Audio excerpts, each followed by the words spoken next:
All right. Hey, folks, it's Faz here from Faz Lifts. All right, this is a funny one. So this is a weight loss device which clamps your jaw shut. So firstly, thanks for making it onto my channel. Appreciate any likes and comments down below. So let's crack on with the video.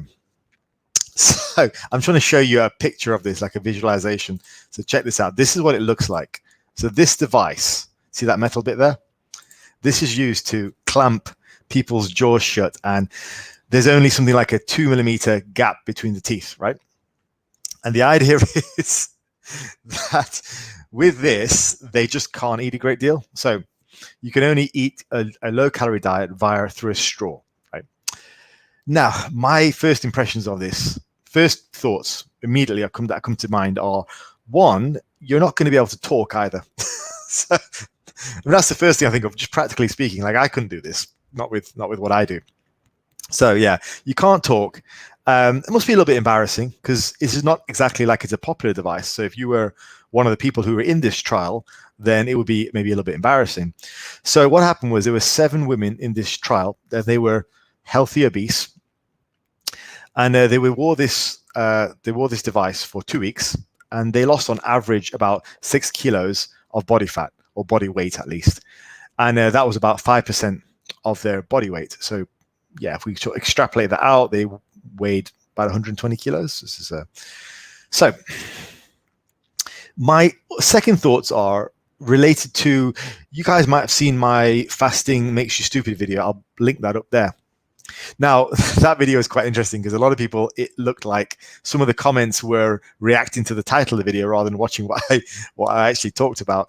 So basically my point in that video was that fasting in itself, similar to this device, doesn't inherently teach you anything about what to do with diet once you're off.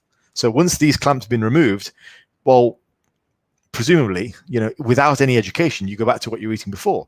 Now, yes, it gives you an initial burst of weight loss, which is probably quite good for adherence, because if you immediately lose 6 kilos of weight, well, you're probably thinking to yourself, great, it's motivating.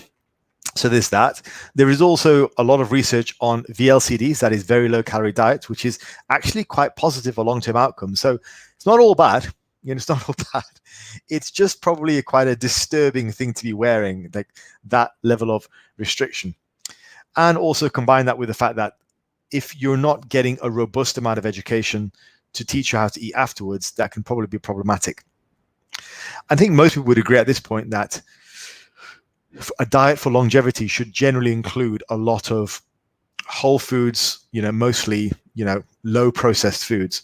But if your jaw is wired shut, you're not going to be able to eat all those high volume foods. So that's another thing, right? So inherent in this is that you're drinking liquids for your calories. Now, you generally don't want to do that. You don't want to be drinking your calories. Like, you want to be eating large, bulky foods. So that's another sort of nail in the coffin for this. It seems to be like it's a good way to perhaps start a cut, maybe calm down some appetites, maybe at least give someone the belief that, okay, I can do a diet for a couple of weeks because look, I did it. I'm not going to die. But also, I'd say there's probably some downsides to this as well. What if I know you're not eating solid foods, but what if you choked? You wouldn't really be able to get the food out. What if you had a panic attack when you couldn't breathe properly? There's so many things that could go wrong. And I know it's only on for 2 weeks, but in that instant, if you have a bit of food in your throat, or you're choking, or like you have a panic attack, in that instant, that could be quite disturbing, could be quite damaging. Anyway, let's go on to have a look at what the article said. So, all right, so most of it I've already covered. Yeah, so they had 7 healthy obese women from New Zealand for 2 weeks. During this time, they were given a low-calorie, commercially available liquid diet. So they don't specify what they were eating. I would hope it had a fair degree of protein in it to preserve muscle tissue. The article says the group lost a mean amount of roughly 6 kilos, or about 5% of their body weight. Now, however, the article states the participants experienced discomfort issues with their speech and felt tense and embarrassed only occasionally. Well, there you go. So that's what I was saying. Like, speech is massively affected. It added they also felt that life in general was less satisfying. One participant admitted to cheating by consuming melted chocolate and fizzy drinks. Wow, now that is weird. Okay, so Professor Paul Brunt from the university said of the device, the main barrier for people for successful weight loss is compliance, and this helps them establish new habits. How does this establish new habits, Paul Brunton? I don't get that. Like, that doesn't make any sense to me. This doesn't help them establish new habits. This doesn't teach them anything about new habits whatsoever.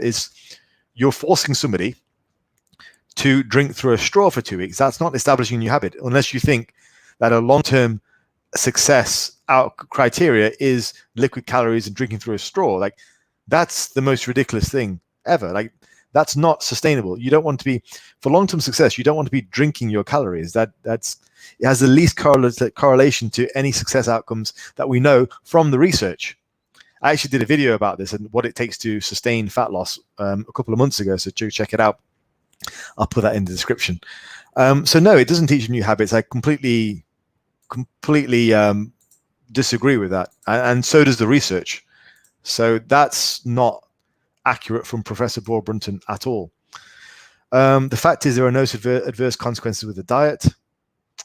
I mean, I'm just speculating, but potentially, and I'm not calling anybody out here, but just potentially, I would want to look at where there were monetary considerations with the people who are promoting this product and how closely they are attached to it. Because then, if they are, that represents quite a high degree of bias, especially when it's put together with statements like, it helps them form new habits, which it doesn't, and it has no adverse effects, which it clearly has. And so this sort of tweet here from this lady says, what if someone needs to throw up? They're just choked to death. What if the person has a heart attack and needs to be intubated quickly? This seems highly unethical. Yeah, good points. Good points. What if the person needs medical treatment? It's completely not going to work. In response to the criticism, the university tweeted, to clarify, the intention of the device is not intended as a quick or long-term weight loss tool. Rather, it's aimed to assist people who need to undergo surgery and who cannot have the surgery until they have lost weight. Okay, well, that's a bit more reasonable than what Professor Paul Brunton was saying. So there already seems to be some contradictions coming from the universities themselves. That's not encouraging. The article states that this method was preferable to jaw wiring, another form of limited food intake which became popular in the 80s, and gives a high risk of choking if patients try to eat solid food or they vomit, plus it can cause acute psychiatric problems. Yeah, I don't see how this is particularly far off. So, yeah. Overall, it's pretty ridiculous. I mean, it's funny when you first look at it, but God, if you think about what those women went through for 2 weeks and the potential risks involved, and then you look at the confused messages coming from the universities who are working on this, that's a little worrying. And I would be very interested in seeing where the monetary bias is, if it's been declared or not. I'm not accusing anyone of anything, but yeah, I mean, I would be interested to see where the bias lies. All right, folks, personally, I don't feel that's going to catch on. And I think for long-term weight control, it behooves you more to look at how to set up new habits, look at what you're eating long-term, set up sustainable ways of eating, set up sustainable habits, rather than just clamping your jaw shut. All right, folks, hopefully that was interesting, if not useful, and I'll speak to you guys soon.